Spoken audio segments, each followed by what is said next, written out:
How to beat algae. I've got algae, you've got algae, she got algae, he got algae, we got algae. It's just part of the deal. Here's what you can do to beat it. Most of the time when people get algae, it's because they're running their lights too long and they have excess nutrients in their tank. But there is another factor involved. Here we have what's called a power head. This is a power head blowing. Where do you not see algae? Blowing on there. Where does the algae start?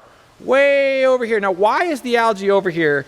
It's starting to blow around. I'll tell you why the algae started here. I ripped out all of these plants, this big old morsel here, and look, the soil in the substrate, the excess nutrients in the water column, that dirt is causing algae, okay? There's too much nutrients in here. That dirt's just exposed. I need to get that out of here, but we've got excess nutrients. But you can see over here, this is where all the algae is.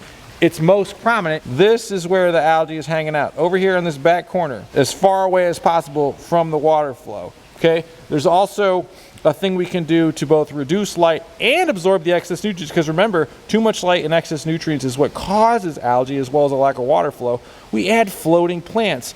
Enter the surface plant. Enter our friend Salvinia. Salvinia is rampant in here. We're using it to control the excess nutrients. This tank needs a massive water change. It got one yesterday. But when you have floating plants, you can reduce the amount of nutrients in the water column. Remember, floating plants absorb more nutrients than underwater plants because they have the readily available CO2 and the readily available light. So they grow faster, thus absorbing more excess nutrients. But the algae is being pulled on the other side of the passive CO2 because this right here gets absolutely no water flow because it's entirely opposite side of the tank from it.